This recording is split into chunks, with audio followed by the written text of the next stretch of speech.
Pat yourself on the back because you are right here, right now, for a reason.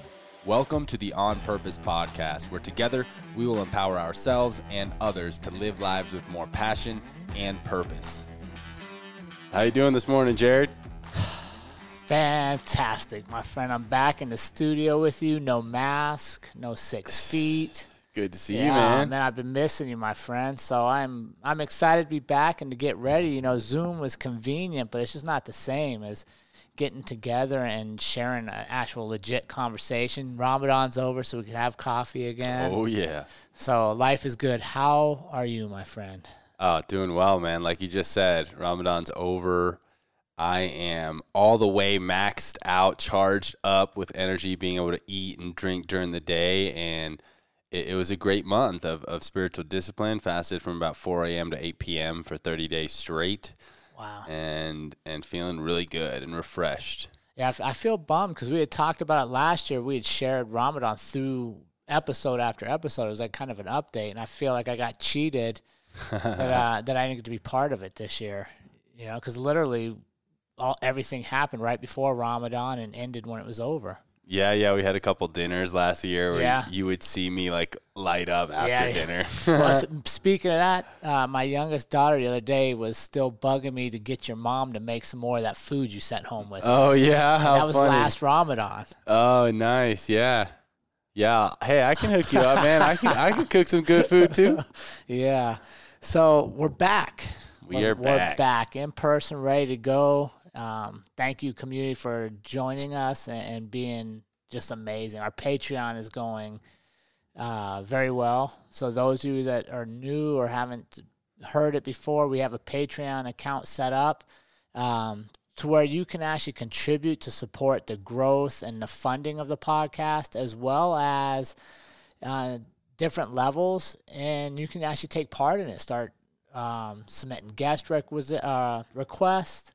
Get surprise gifts every now and then. Maybe a coffee mug shows up. But it's just a way to contribute to a podcast that, you know, we're a year and a half old now, and we're just continuing to gain steam. And many people have asked how they can help, and this is a great way.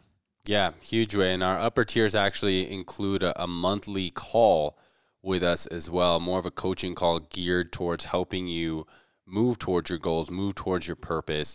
And we need your help, guys. We really do. We want to take this podcast to the next level. We want to have many more in-person workshops than we've had. We only had that one last year, have a few planned for this year. Corona obviously has switched some things up on us, but we really appreciate your help. All those who have already subscribed to the Patreon page, we really appreciate that. If you get any value from the podcast, please hop on over, subscribe. We have tiers as low as $2 a month, up to our top tier at $50 a month, and we really appreciate your support. Yeah. So we thank you. We're back. We're ready to get going. And before we jump into this next guest, honestly, just reading his bio and all this stuff, I'm like, man, I'm kind of nervous to say anything. He's going to think I'm an idiot. Very well and thoroughly educated man, for sure. But before we get there, I want to say thanks to our last guest, Lainey, for coming on. And obviously a friend of yours from back in the day. So what did you take away from her story? Yeah, thanks to Lainey. Incredible story. And my biggest takeaway from her, so we went to Winston Churchill High School. And it's ironic because one of Winston Churchill's popular saying and speeches is never give up. And I feel that Lainey really embodies that. Never giving up, that resilience, that story that she told about her first time not needing her mom and doing everything that she needed for the shower, and never giving up, continuing to accomplish goals despite her setbacks. And her persistence and resilience is really what I took away from that story, from her story. Yeah, I really, it was a fun interview, and I enjoyed her story. Obviously, you know, tragedy sparks growth and it sparks change, but I honestly felt that when we were talking to her, she's still coming to grips with her story. And I think a lot of us are, right? Like your story isn't just one event and that becomes the definition of your life. Like it's a constant evolution and process. And like my story today won't be necessarily the exact same tomorrow. It'll morph based off my experience. And just watching her speak during that conversation and listening to her, I felt like there was processing taking place and growing within her story taking place. And it was very grounding to just realize like we are all still works in progress. Yeah, and it's an honor to be a part of that continued growth. You know, Lainey helping us grow on our end and us being able to help her grow through her sharing her story. So thanks again. It was great. Yeah, it was fantastic. And you know, make sure you all are commenting, leaving reviews, sharing the podcast, help us grow and continue to, you know, reach out. If there's a guest that really resonates with you or a conversation resonates with you, reach out and follow those people on social, connect with them. One of the best things we can do is bring them into our community beyond just the episode, but really embrace them and let them know the On Purpose community is for real. Amen. For real, for real. All right. You ready to bring this guy on? Let's do it. I don't even know how to say his name. I'm going to call him Sir a bunch. I looked at his name. I'm like, I'll never pronounce this right. It's Imam Daayiee Abdullah. Now, is Imam, is that a name or a title? That's a title. That's like preacher. Okay. Or priest in Islam. Yeah. Okay. Preacher, yeah. So Imam's his title, and Daayiee is his actual name. Is his name, which I believe we'll learn more about in the interview, but he changed his name, I believe, when he converted to Islam. I believe that's his Islamic name. Well, it's gonna be a lot of good learning from me. I'm gonna have to take some notes on this one. Yeah. Get ready. It's a multiple degree holding individual with an incredible global story. So let's bring him on. All right. Ladies and gentlemen, I am very excited to introduce a very special guest that we have with us today, Imam Daayiee Abdullah. He was born in Detroit, Michigan, and is one of the first and the few openly gay imams in the entire world who is leading the movement of modern inclusive Islam. He is a linguist in Chinese and Arabic with his degrees from Georgetown University, and is also a former lawyer getting his JD from the University of the District of Columbia School of Law, and also holds 2 master's degrees in Sharia law with an emphasis in Quranic interpretation. So we definitely have a lot to learn from Mr. Imam Daayiee today. Welcome, Mr. Imam Daayiee. How are you doing this morning? Very well, thank you, and salam, and thank you for inviting me. It's a privilege to have you on the show, and I am excited to learn more about your story and share it with our community. It's fascinating. That's a great intro. Yeah, definitely. And great timing. The time of this recording is actually right after the holy month of Ramadan, where over 1 billion Muslims around the entire world practice observing a month of high discipline with fasting, reading Quran, and taking their spirituality to the next level. So right in time, Imam Daayiee. How was your Ramadan? It was pretty good. No major complaints. Actually, for the first time in several years, I joined a group of progressive Muslims and did a Quranic reading, each night reading a portion of the Quran. And it was very nice having an opportunity because our group, being inclusive as a Muslim, means that men and women, we practice equality, full equality. So we have women who will call the adhan, lead the groups, and various other aspects, even do the khutbahs, things of this nature. So it was really nice to participate with a number of people. And we were from all over the country, United States. So it was very nice to have this Quranic reading and each night having an opportunity to share with each other the readings as we went through. Awesome. That's terrific to hear, because I know that in a lot of Muslim countries, especially what we're shown here in the West, there's not a very strong representation of women leaders. So that's definitely progressive, and I'm glad to hear that. So we have a lot to get into today. Yeah. But before we do, we got to warm you up, sir. We don't like to just jump right into the deep, heavy stuff. We like to warm you up and kind of like a pre-workout stretch. You know, we got to kind of learn a little bit more. So sit back and get ready. We got some tough ones coming your way here. Number one, if you can only have one food for the rest of your life, what are you taking? Oh, fish, of course. Ooh, why fish? Because I love it. I've always been a seafood eater. I actually enjoy the water. I've always found that the water has been very soothing for me. So, and my astrological sign, I'm a Capricorn, so I'm half fish. So, makes sense. Is there a specific fish? Red snapper, catfish, trout? Well, actually, the one that I like the best is out of South Africa. It's called snook, and I love it. It's, you know, very bony, but it's just wonderful. It's similar to cod. Okay. Nice and flaky. It has a very nice. It's a flaky but very nice sweet flavor to it. Most people, it's considered a poor fish, like someone eating mackerel compared to other fish. But I found it to be wonderful. And you go down there and get some snook and some chips, I'm in heaven. Love it. Oh, man. You're making me hungry over here, I was man. just thinking the same thing. Ramadan's over and my hunger's up. That's right. and real quick, is it okay if we address you as just Imam? Yeah, that's fine. Cool. Imam. It's a little easier than saying Imam Daayiee every single time I address you. Yeah, I would get it. I'm very easy with that. And actually, I prefer not to be so formal. So just please. Yeah, thanks. No, I like you, ma'am. I think that might be a little easier for Jared too, huh? The Daayiee. Yeah. Notice I hadn't even tried it yet. I'm still working up the courage to try it.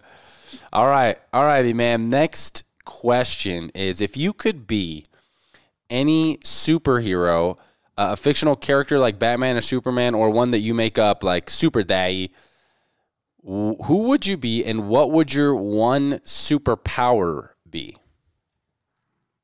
Oh, wow. Since I am a comic book fan from way, way, way back, I mean, I remember when the first Fantastic Four and Iron Man came out. I think the one that suits me well, I think I would want to be the Black Panther. Oh, nice. Because I think it's important, as a Black man, I think it's very important that I promote an understanding that connects me to my African history, my African roots, but also that we've always been part of that process of intellectual development, which so often is not looked at, particularly in the West. It's always about sports, which is nothing wrong with it. But I think that too often Black males are not provided better intellectual persons outside of those out of enslavement, but actually our longer history. But also there's the other side of it too, that I think too much, the idea of people wanting to say that, you know, you come from a lineage of kings and queens, well, that's taking it too far. Because although that may be true for some, it's not for everybody. So it's important that we recognize that we come from very strong roots, the first people in the world, but also that we are, as people, have grown and developed over time. And therefore, we are at a new time and a new way in which we are able to develop into something uniquely different than what we were before. One other thing about that, there's a story, the poem of the slave mother and the dreams which she has for her children. And I think it's very important that we not forget that enslavement has happened, because it's been part of human history throughout. I don't think there's any group that has not dealt with that at some time in history, but that the dream of us being able to achieve those things has not come to full fruition. Therefore, like Stevie Wonder said in his album many decades ago, he said, maybe your grandchildren's grandchildren will be able to tell the difference. And so we're on that road, we're on that path. Yeah, I sure hope we are. You know, I think we are. Good. Then one last question for you. What book are you currently reading? We like to share our reading list with our audience. Okay. Actually, it's one I'm rereading. It's called Reasoning with God, and it's by Dr. Khalid Abdullah. He's the professor of law, Islamic law at UCLA, School of Law. And he's one of the major Islamic law people that I follow. The person who was my mentor, and we'll talk about this a little later, but Dr. Taha Jab Alawani, who was head of the U.S. Shura Council, was my mentor for nearly 3 years. I studied under him. So I got one of my masters with him. And he was a well-known Islamic Sharia scholar. And so I consider Dr. Taha, who's now deceased, he's been deceased about 3 years now, and Dr. Al-Fadl to be on the same state, they're contemporaries and same quality of understanding in Islamic law. So I love reading his books. Very nice. All right. You feeling warmed up? Oh yeah, no problem. All right. Well, I think we're ready to dive deep into, and you know what? I think I'm just gonna say Imam Daayiee a lot more often than I thought, because I just enjoy saying your name. That's a great name. Okay. Well, actually, I'll tell you, my name came from a derivative. My Chinese name is Tang Daayiee. And that Tang, which was the Tang Dynasty, was a period of great intellectual development in China. We're talking from around 650 to around 950 in that time frame. And then Da has the meaning of big, and then that particular tone E, there's like 54 sounds for E in Chinese, but that particular character is one means virtue. So I'm the peaceful man of great virtue. Love it. The peaceful man of great virtue. And so when I went to the Middle East to study Arabic, I had become Muslim. I was seeking a name comparable. And so I found that the sound Daayiee, was very similar. And then Daayiee means the one who proselytizes, the one who brings to the religion. And so that shaped my framework. So when I'm in China and the Far East, I have my name, I'm Daayiee. And then when I'm in the Middle East, I'm Daayiee. Yeah. So, it all fits well. The puzzle pieces, link together. There you go. They all link together. Well, Imam Daayiee, we have a lot to get into today. So I'd like to start with who you started out as, your original name. You grew up in Detroit, Michigan. You were raised as a Southern Baptist, and it was at the age of 8 that you already recognized that faith wasn't for you. So could you give us, since we have a lot to get into here, can you give us and our listeners a brief synopsis of who you were and the transition from the age of 8, and then lead us into your adventures to China and the Middle East, and then we can get into more of your purpose today. Okay. Well, let's put it very briefly. I come from a family of 7 boys, 1 girl. My sister is the youngest. Both my parents college educated, and my father worked as a postman. My mother had come from a business family. Actually, Madam Walker, I don't know if you're familiar with the hair products, but my grandmother was one of those women who came from that and went to Detroit and established a beautician shop, and then eventually worked with the funeral home, the Black funeral homes there. So that was a way in which they had business. And my mother grew up with cars, during the Depression, they had cars and property and things like that. So growing up in the household, my parents always emphasized education. So we didn't have to go to the library. We had our own encyclopedia set and books and everything all around. So they demanded that we read those things so that we had a background education of our own history, and didn't depend on the public education system to teach us that. Sure. So what had happened is that at 8 years old, I had been baptized in the Southern Baptist faith. And it was at that time there was a real unique revelation that came to me that there was something not quite right about the faith for me. And so I had a conversation with my parents telling them that this just wasn't fitting for me and that I wanted to do something, learn more. And so my parents, being who they were, they said, well, it's not the faith that you follow, but that you have something to hold on to, because we as human beings, at times, because of our failings, that we need something to hold on to. So they allowed me to go with my friends. I had Jewish friends, friends from Far East Asia, friends from Mexico. People from all over the world came to Detroit. So I had neighbors and friends I went to school with, and that allowed me opportunities to go to other churches and other religious centers to learn more about them. And this conversation you had at 8 years old with your parents? Yes. Wow. Well, my mother told me that at 3, I was actually reading and writing at that time and very articulate.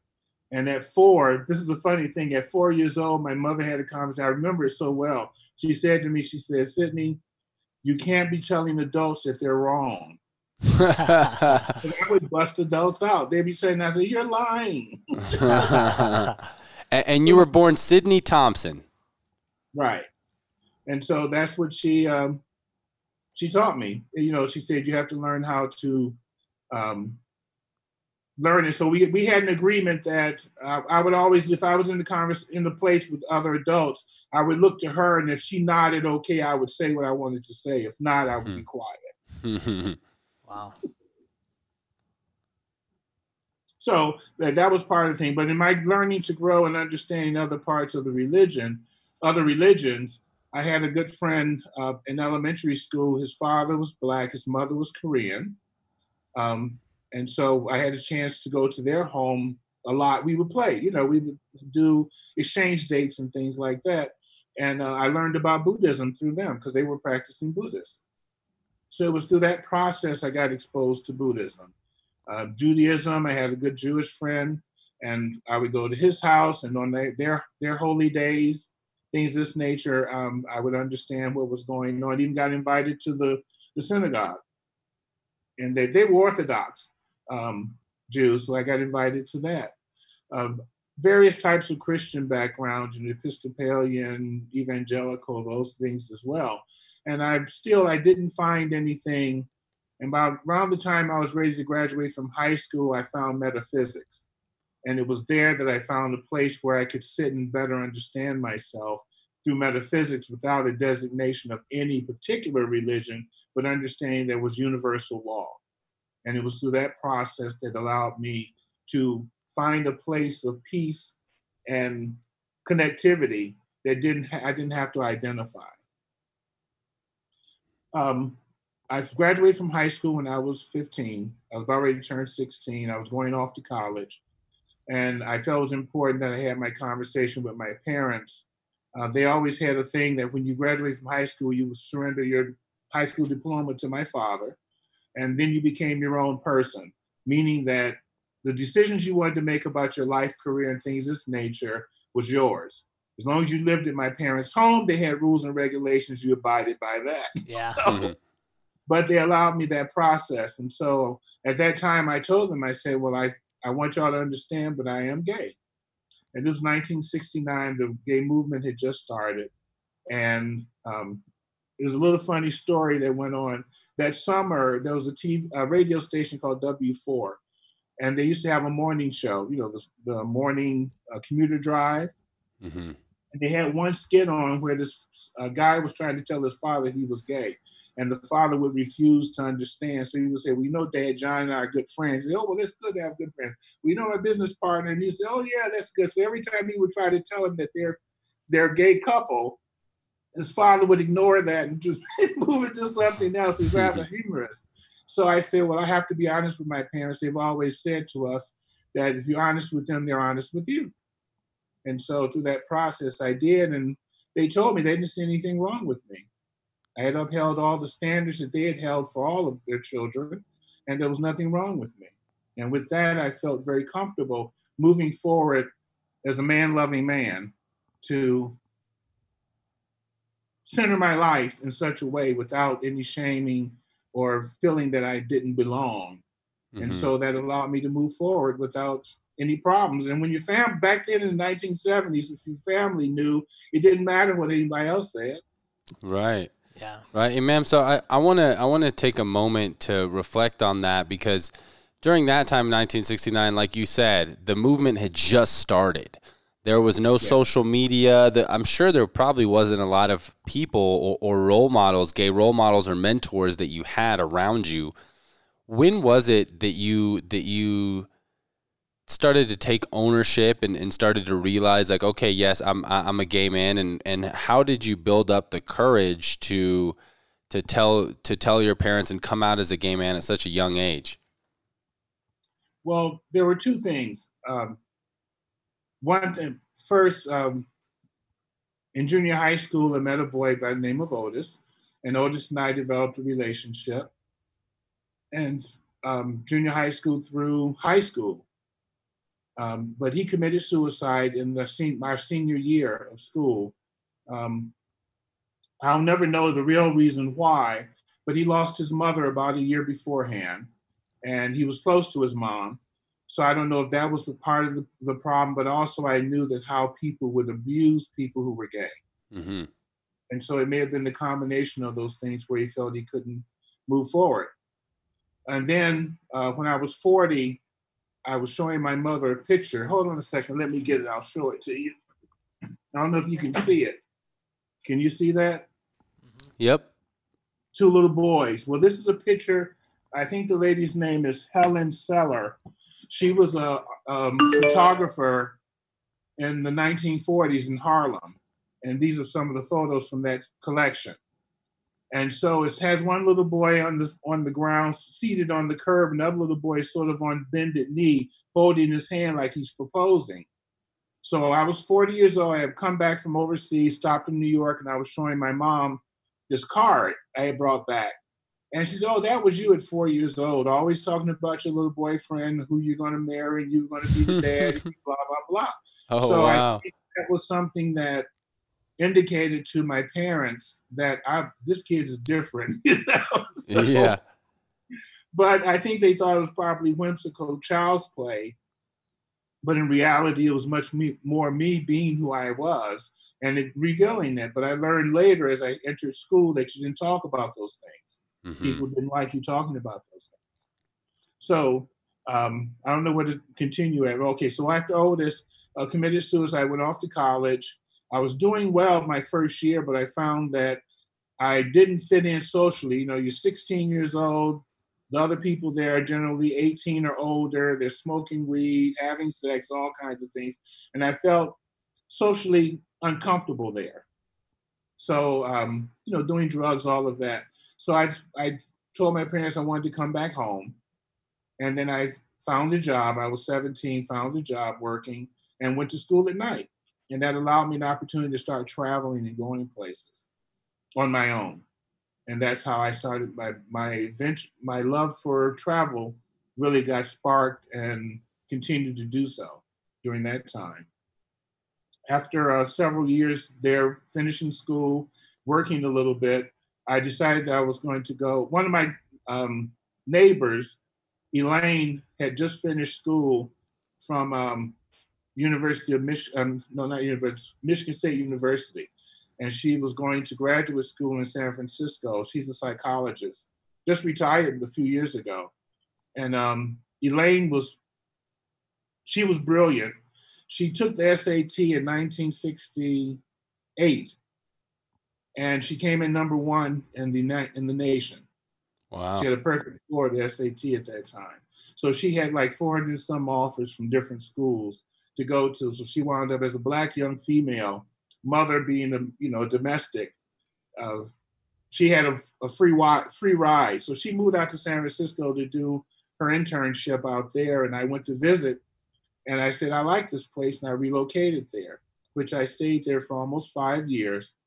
Had my first adult male relationship there. And then from there, I moved back. Well, I went to Washington, D.C. in 1979 for the first Gay and Lesbian March on Washington. And it was there that I realized that Washington, D.C. was a Black gay mecca.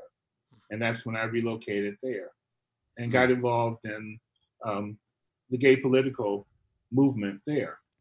So that brought me to Washington, D.C. Yeah, that's, man, fascinating. That's a lot of stuff to track. So I'm curious. So you go to DC, and I would just like to know more. How did you kind of reconcile being gay with faith and working through that at that time? Because you know, we both have siblings that are gay and have processed different times to come out and stuff. How did you reconcile being openly gay with faith and not kind of getting pushed away from it? Because I know a lot of people will, it's not always inclusive. Mm-hmm. So how, well, go ahead. Well, MCC had gotten started, and they had a center there in Detroit, a Christian Metropolitan Community Church. I don't know if you're familiar with them. And so I started going to the church there in Detroit, and they had a Black lesbian leader there. And that's who I got to go and participate. I enjoyed the church services, but also had an opportunity to learn more about being gay from other people, other adults there, some of them older. And so it was a good place to do that. And so when I went to San Francisco, they had a center there, and I also participated there.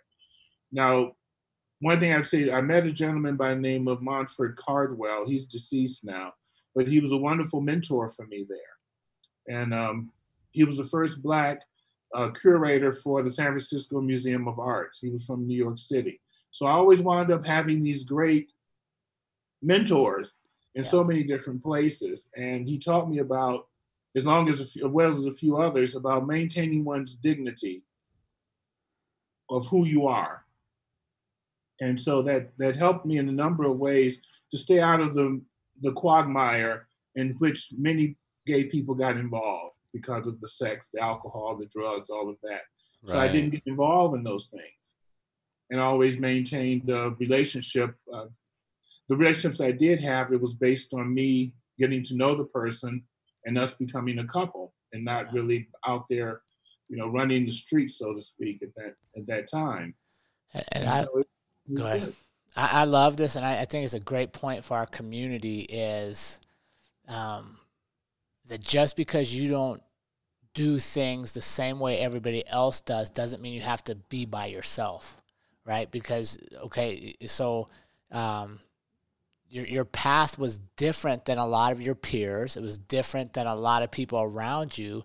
But I think it's sometimes when we start doing things differently, it's easy to isolate ourselves or to think like there's something wrong with it. Why am I doing this when everybody's doing that? But I love how you constantly sought out mentorship and advice from people that were on a similar path. And I think that's one of the lessons we really try to stress with our community is you don't have to do everything because everybody else is doing it. Be yourself. And when you do that and you accept it, you're going to find that there are many other people, no matter how different you think you are, there's other people doing the same things that you can learn from. So I love hearing those stories. What I'm hearing is like constant mentorship and constantly finding somebody that had kind of set a path for you to follow, and then you could take the path further. Yeah. Very true. Yeah, and that's incredible because you were truly a pioneer during that time. You know, in 1979, I think you mentioned that was the first gay and lesbian march in DC. So that, I mean, these are pioneering times. And again, we didn't have social media. There really wasn't a way to connect with other people unless you showed up. Yeah, you had to put effort in. Right. You couldn't just go Google search a group or find it on Facebook or something. Like you literally had to go out and really, I mean, honestly, you had to take some risk. Big risk. Right, to say this is who I am, because you kind of thought you were in the right circle, but you could be rejected easily there. Yeah. So, Imam, I want to take this conversation because we have a lot to cover here with everything that you just shared with us. Yes. and you had such a robust background of religion in your life, from having Jewish friends, growing up Southern Baptist, going to different churches.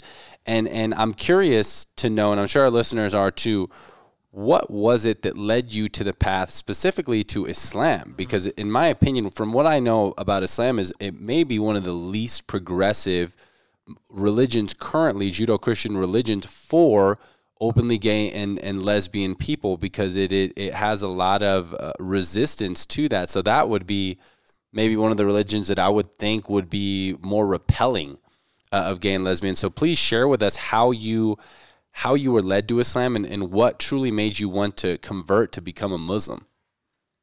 Okay. Well, the story starts like this. I was working as a course stenographer for the IRS, and I was at the IRS. We would usually have 2-week periods where we would go to a major city. They would do all the tax court cases during that time, and then we would usually go back to our base cities and then travel again for 2 weeks. So it was a tax court judge that I had run into, and he had been a court stenographer before. And he says, "No, you're a bright guy. Have you ever considered becoming a lawyer?" And we had conversations on and on. And then I said, well, maybe I will do so. But then the question became, what kind of lawyer? So I was feeling, sometimes you feel uncomfortable within your gut. You need to do something different. Yep. And that was building in me. So I decided to quit my job. I had saved a little bit of money. I moved back to Washington, D.C. I had moved from D.C. to Chicago. That's where I was based. And I moved back to D.C., stayed with some friends, actually with sleeping bags, sleeping in one of their empty rooms for a couple of weeks. And while there, I started to have visions. I was praying, and I asked our Creator for something to do. What can I do with my life that would help other people? And over a 3-day period, I had 2 visions. The first vision was that I was in San Francisco at Mount Tam, which is one of the observation towers centers there. And I was there, and I saw the storm and the wind. Everything was in turmoil, and then everything calmed down, and I was able to see as far as San Diego and out, to the ocean. And so an inner voice spoke to me and said that step off the cliff, and I did, and I started floating. So that was the end of the first vision. Woke up, I was like, wow, that's strange. 2 nights later, I had the second part of the vision, and the vision said, study Chinese. Study Chinese. So I said, okay. And I checked around the different schools there, University of Maryland, George Washington University. And then I went to Georgetown. And University of Maryland had part-time programs. GW, they literally looked at me and said, nigga, why do you want to study Chinese? They didn't say those words, but that's their attitude. Right. And I went to Georgetown, and the lady there says, we've been waiting for you. And I wound up getting a full scholarship and immediately started studying Chinese. And 9 months later, I was at Beijing University on their year-long program. And it was there that I met Ma, who was Hui Chinese. And it was there that we had a conversation. The way the program worked is that you would, have your classes in Chinese in the morning, and in the afternoon, you could take courses you had interest in. So we were in a history course together, and Ma asked me one day, he says, well, do you know anything about Islam? And I told him, yeah, NOI, Nation of Islam, because one of my elder brothers had belonged to it. And also I had learned about some of the Wahhabist things that were coming out of Saudi Arabia, the Gulf. And he says, no, the real Islam. And I said, the real Islam sparked my interest. And we started having conversations. About 2 weeks later, he invited me to go to the mosque, Cow Street Mosque. And it was there that I had my first opportunity to go into a real mosque. So, although it's a converted pagoda. And I went in, he showed me how to do the wudu and everything. And then I went in for the khutbah. And the khutbah was being done in Arabic, but I didn't understand Arabic at that time. But when they did it in Chinese, it made perfect sense. And wow. So I started going back and forth.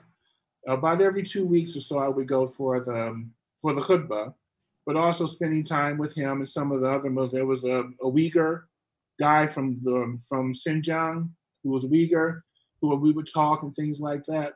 And then about 2 months later, Ma gave me my first Quran as in Chinese and Arabic. Oh, And I cool. still have that Quran today. I've never seen And one of so, those. well, it was a great book. I mean, it's a translation. It's more like a tafsir for the Arabic. I gotcha. So And Imam, so, was there, so for our listeners, the khutbah is this sermon for the Friday prayer. And yes, lecture, sermon lecture. exactly, the lecture sermon. And what was it about that first one that you heard in Chinese that you feel made sense? Because what fascinates me, and I love how you said our creator, right? Because at that time, it seems like you were praying to our creator and had so much influence. You knew you weren't a Southern Baptist. You had studied Buddhism, Judaism, a little bit about NOI and different sects of Islam, but you kind of were in this place where you weren't nothing made really good sense to you. So what was it about that khutbah that really made sense to you? Well, it wasn't so much the khutbah per se, but it was actually the practice of prayer that made the significant difference. I found over time that the process of prayer, salat, was what made the significant difference for me, because when I would do the prayer and I would do the sujood, when you bow your head down to the floor, it was there that I would release all my tensions and questions and turn them over to God. And it was through that process, it became much more peaceful, because as I released the questions, when I would sit back, I would be open in space. My head space would be open. And then sometimes I would get an instantaneous response to my question. And other times I did not, but I was so at inner peace, I could wait. And it made a significant difference, because the other faiths, I always felt I was supplicating. God, will you do this? God, how are you going to noise, nothing but noise. But there, it was through this process of prayer that it left me with a lot of inner peace. Yeah, definitely. That's one of the unique differentiators of Islam is the requirement to pray 5 times a day in a unique fashion, which you are using the body. Somewhat similar. I like to compare it to a not as mobile practice as yoga, but a synergistic kind of synchronicity with your prayer, to where you are rising and bowing down your head. So that's interesting. I appreciate you sharing that. Yes. So you find Islam in China. Yes. And then you progress in your studies and you end up in the Middle East for a while as well? Well, 2 things that happened. The Islam I found in China, the people were very peaceful. They were much more welcoming. They were very intuitive. I was able to communicate with them about a majority of things. We're looking at a total different philosophy that dealt with Taoism and Buddhism and now Islam, and a mixture of all those cultural things together. So I found it very peaceful. But when I went the following year, I went to Taiwan for another 2.5 years to continue my Chinese studies at Taiwan National University. And there in Taipei, there was a Saudi mosque. And it was there where I immediately saw the difference. It was very problematic. And so it was through that process that I was able to see a big difference. And one of the main problems that came was that through this process, the Imam's son had just been returned from Saudi Arabia. He had been there several times, but had been returned for the 3rd time for having been caught having sex with other guys there.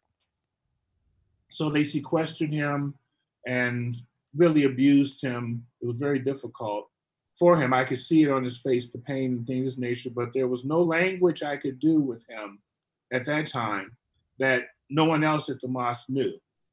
So I never had opportunity to speak to him and tell him, I'm like you. So it showed me that that was a very exclusive, non-welcoming aspect of what Islam was versus what I had learned in mainland China or in China, where they were much more inclusive. Yeah. And so it made a significant difference. So, Imam, in your travels, I mean, you have to be one of the most unique individuals on the planet, man. I mean, you're an African American man who is a linguist in Arabic and Chinese, to where it's an extremely unique combination, and now you have the ability to connect, frankly, with the majority of the world. Knowing Chinese, knowing Islam, I mean, that alone, we're talking nearly 3 billion people on the planet that study Islam and that are Chinese speakers. So can you tell us now with these skills, what is it that you are doing to fulfill your purpose in life, and what specific event or events really made that click for you? Well, several things that led up. Each piece built upon the next piece. Of course. Okay? After I left China, I went back to Georgetown for 9 months, studied Arabic, and then I was immediately thrust into the Levine. I was in Cairo a year, Amman for a year, and Damascus for a year. And it was there I had an opportunity to live with a variety of different Muslims. They are both coming from Africa, the Levine, and from Southeast Asia and Asia. So it allowed me an opportunity to meet them in the region in which Islam sprung. And it was through that process that I got to understand people, and that understood that Islam was very much related to how their culture absorbed the faith. And so it was through that understanding. For example, in Damascus, all the women veiled, no matter what their religion. Mm. So you saw to see how the cultural mixture helped, certain cultural things was for everybody.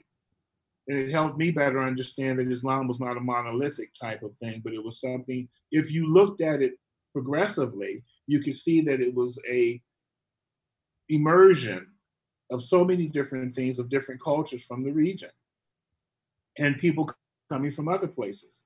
So that made a significant difference for me. And so that led me to better understand that there was something different. And after I came back and then started law school, that was when I said, well, what am I going to do in terms of law? I went to a public interest law school, and that taught me to better understand. I spent 2 years at Michigan doing my master's in law school there, getting public policy training as well.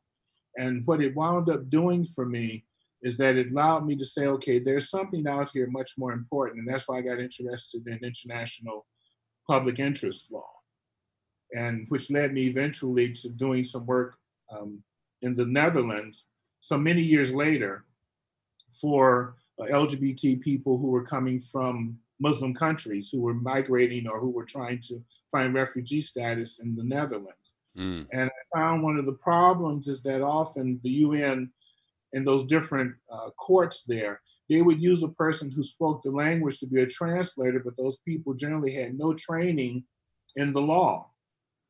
So they would wind up, giving the people stories that would be very limited, 4 or 5 pages worth of material. But I found that because I had the language skills and the law skills, I would talk with these people and learn much more in depth what happened to them. And those 4, 5, 6 pages turned into 30, 35 pages of material for the courts to look at. I was able to explain why at 12 years old they threw them down the steps because of the cultural hatred, and how it shamed the family, why the person was beat up and their arm was broken, or the daughter was thrown out of the home, and they had to go live with a relative. Those kinds of things that was causing disruption in these people's lives because they were uniquely different from the norm. And in one particular case, it was the first case they'd ever had a turnaround in less than 24 hours because I was able to explain. This guy, he was Iranian, and he was on his 4th court hearing. And if he didn't pass, they were going to send him back to Iran, which I knew he would get killed. And so I explained that to them in the brief, but I explained all the different things, and it made his 6 pages of history come alive. And the court agreed, and they granted him refugee status. So it was that kind of thing, and actually started a template that helped a whole lot of others who were going into the Netherlands. So the good thing about it is that when I wake up in the morning, I know that my hard work and all of this training and everything helps me save people's lives. Wow. Yeah, And because so, you literally did that with that case, and I'm sure that must be empowering, especially to see so many people, good people, you know, that are doing nothing wrong, that just have a different sexual preference than you know, a heterosexual person, literally being killed. And I'm sure that yes. that can run deep and be very empowering to know that your skills can save their lives. So I'm curious, with progressive Islam, are you finding much resistance from the more traditional groups as you try to include more women, and obviously being openly gay challenges some beliefs within the faith? How have you seen a lot of resistance, and if so, how are you handling that? Well, the resistance came back in the actually the end of the 1990s. After I finished law school, I practiced law for a couple of years here in the States. And then I had an opportunity to go to Saudi Arabia to work for the Saudi Royal Air Force and be a teacher there. And that also offered me an opportunity to go to the university there to study, to continue my Islamic studies. And so through that process, I learned a lot more. I was always getting in trouble at the school, though, because I would come in and ask these questions of the professors, and many of them didn't know, but they got mad because I would ask the question. But I would always say, I'm here, I'm new, I want to know more, and I have the right to ask the question.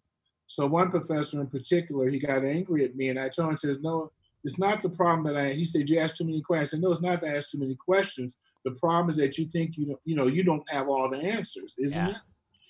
And he came out of this class, and the dean told me, he says, Daayiee, I'm not going to be able to help you much if you keep doing this, you know. So I had to calm down, cool it out a little bit. But I learned a lot from it, that even there, people were challenged by their culture, and they were not allowed or didn't allow themselves to think outside the box. And so now those were things, I met people who would say that because of Islam, paper was developed. Sorry, but paper was developed in China, that kind of thing. So just commonsensical things they would always associate it to the religion. Well, sorry, that's not how it works. So anyway, after leaving there and coming back, that's when I got in touch with Faisal Alam in 1999, who started Al Fataha Foundation. And it was through them that I got connected with a few additional Islamic scholars who were gay and lesbian, and then also starting to meet a broader community of people. And it was through that process that I got involved in the activism in terms of the LGBT Muslim community. At first, it was challenging because whenever people don't like something, they always want to challenge you and, we'll kill you and all of that. And I'm like, well, then come on with it.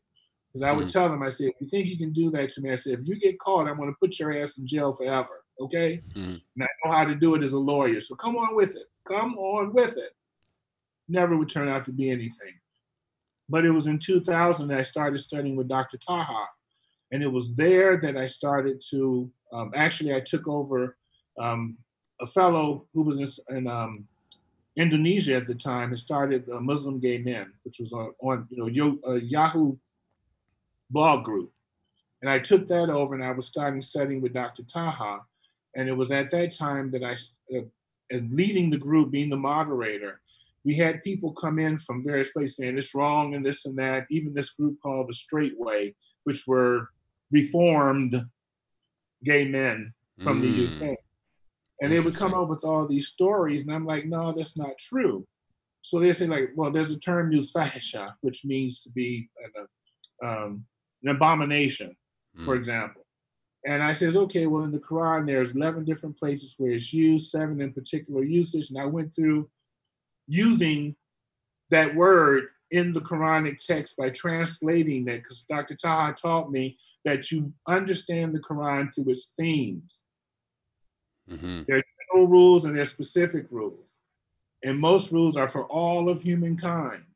So I took that word and put it in several places and went verse by verse by verse. And I said, now, does this sound like an abomination? Does it sound like anything about homosexuality? And it didn't. So people were being taught things that people taught them. You know, they were being told these things, but because they didn't do their own research or didn't have the skills to do their own research and learn, that they were following the cultural understanding, not what the Quran was actually presenting.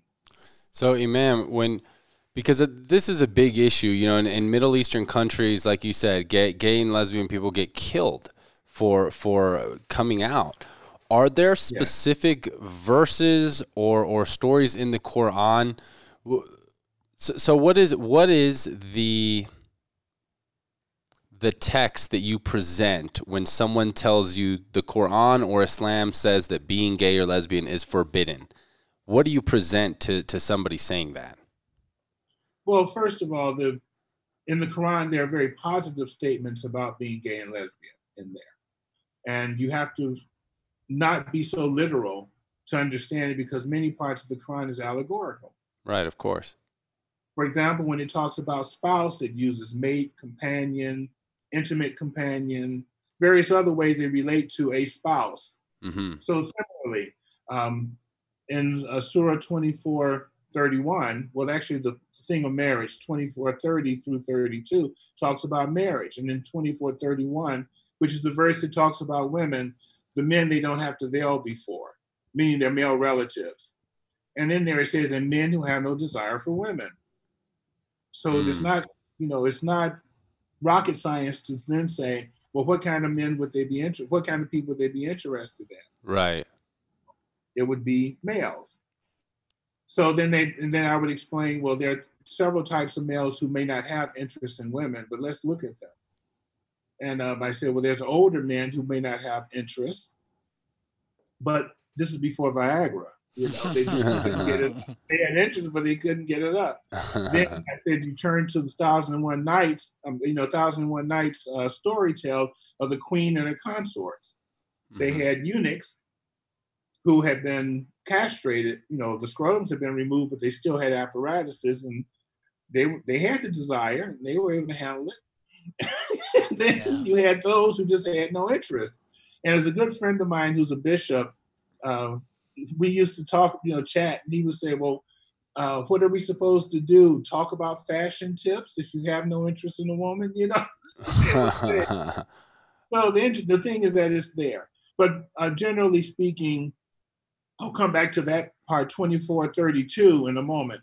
But when they talk about it, they always talk about the Lut or the Lot story. Right. And I remind them that actually the Lut story actually refers to rape and doing things to people, oppress people, to oppress them, to abuse them, things of this nature. And I said, whenever you look at the story, the Lut story, it always talks about the other societies that God destroyed for abuse and for oppression to innocence. Therefore, that's the real theme behind it. And each one of them did something different. So what was it? It was the abusing of men without consent, because it said that there were heterosexual men. These were men who had wives already, had children. So it wasn't homosexual men. Even if you give it that there were some homosexuals up in there enjoying themselves, that was a different story, because those were the ones who were abusing people. It was without consent. Mm-hmm. That's not talking about people who develop relationships and are consensual in their relationship, sexual relationship.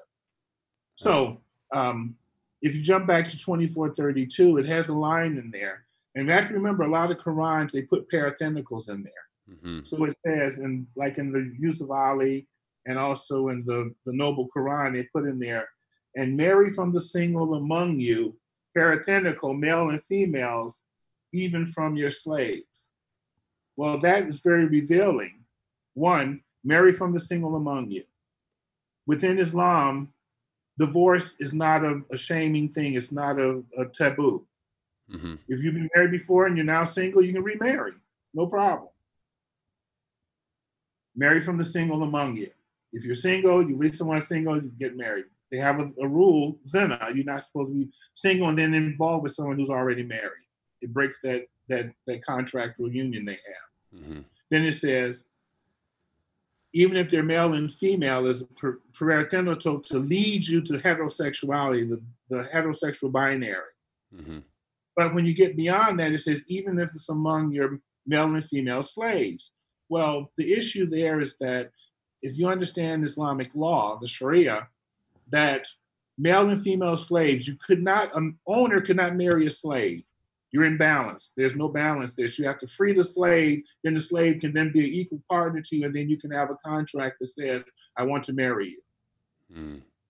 However, in Islamic law, there are many cases actually where owners, because of the rule, owned by your right hand, that slave owners, because of the concubinage law, slave owners could have sex with their slaves and no one could say anything about it, be they male or female. It was frowned upon, but it was not against the law. Right, because they're considered your property, so you can do whatever you. Wow, very fascinating, Imam, and that's so much depth into Islamic law and just Islam in general that we may need a part 2 one of these days. We're getting close to the end of our time, Imam. So I just wanted to first of all say thank you for the work that you're doing in the world. You truly represent something that Jared and I believe in here with the On Purpose podcast and encourage our listeners to do, which is question things that are brought to you and continue to seek truth. And something that is so in depth like religion, specifically Islam and Islamic law, that you are truly questioning. You are truly helping progress the world for us to get to know each other better in 2 areas that, especially in the West, need more questioning and need more truth. The LGBT community and the Islamic community. I think that especially here in the West, we have so much to learn. And in that questioning and revealing more truth about each other, that's how we help each other grow. So thank you so much for the work that you do. If you have a moment, I'd just like to say that people can look me up and follow my institute. It's the Mecca Institute, the Muslim Educational Center for Creative Academics, Mecca Institute. And we're a think tank that also has a school. And what we're doing is we're training men, women, Muslims and non-Muslims to understand Islam in an inclusive theological way. And so we encourage people to learn about it and come and study with us, because our goal is this is my personal goal by the 2030. My goal is to have at least 50 inclusive mosques around the United States in North America. That way, people who feel unmosqued today can then find a mosque where they're welcome no matter who they are. I love that. Allah. I used to run a mosque in D.C., and that was something that came, all kinds of people came. Many of them wanted to have their children raised in a place where they felt comfortable, that they didn't feel prejudiced. Women were given equal rights. Women could fully participate as well. And so it was something that they really enjoyed. And I want to see that happen for many people, because people flourish. People respond. Yeah. How many are we at now? Inclusive mosques in the United States? Well, there are about 5 of them from different sources. But and I'm very happy. I mean, I participated in many of them. There are women mosques in New York City and Los Angeles. There are unity mosques with Muslims for Progressive Values, one in LA, I think one in Atlanta. There's another mosque in Chicago, here in Chicago. And then in Toronto, there's Salam. They have a mosque there and one in Vancouver. Gotcha. So there are, mosques around the North America. Gotcha. But I'm trying to develop a much broader association of mosques so that we have a greater central formulation of what Islam means as an inclusive framework. Yeah, love it. We appreciate you being here. I definitely learned a lot today, and if people want to contact me, it's www.Daayiee, Daayiee @gmail.com. Okay. I mean, gmail.com. And they can reach me personally. That's my personal email address, or they can go to meccainstitute.org and leave a message there and read about our organization and our school as well. Great. We'll include that in the links to the episode. Yep, fantastic. Okay. Thank you so much for joining us. There's Mecca Institute, Mecca-Institute is about the school, and then Mecca Institute, all one word, that's about the organization. Fantastic. Thanks so much for your time today. You're welcome. I look forward to our next conversation. There's so much more to explore. Always. I love the curiosity of hearing people's stories. That's important. All right. Well, thank you very much for the opportunity. All right. Take care. Thanks so much. All right, team, as we wrap up another episode of the On Purpose podcast, we are thankful for having you all on our journey. We want to announce new ways to include you and let you go deeper into our community. First off, we got the onpurposepodcast.com website where you can subscribe to our monthly newsletter, get inside tips, and see what's coming up in the upcoming months. As well as our new launch is our Patreon account. We have 5 tiers where you can decide at what level you want to contribute to the podcast and the community, help support us, continue to push us forward and grow. And it's as little as 50 cents an episode or $2 a month, all the way up to $50 a month, depending on where you want to be. Perks of this are sneak peek episodes. You get the episodes quicker. You get to contribute on episodes. You get monthly Q&As with Ali and I and special guests. And you get to be a building block for our community as we continue to grow worldwide. With the release of Shelly Davies' episode, we are now international. And we're excited for where the future leads us. So please fit in with us wherever you are comfortable. And remember, team, life is far too short to live any other way than on purpose. We'll see you next week.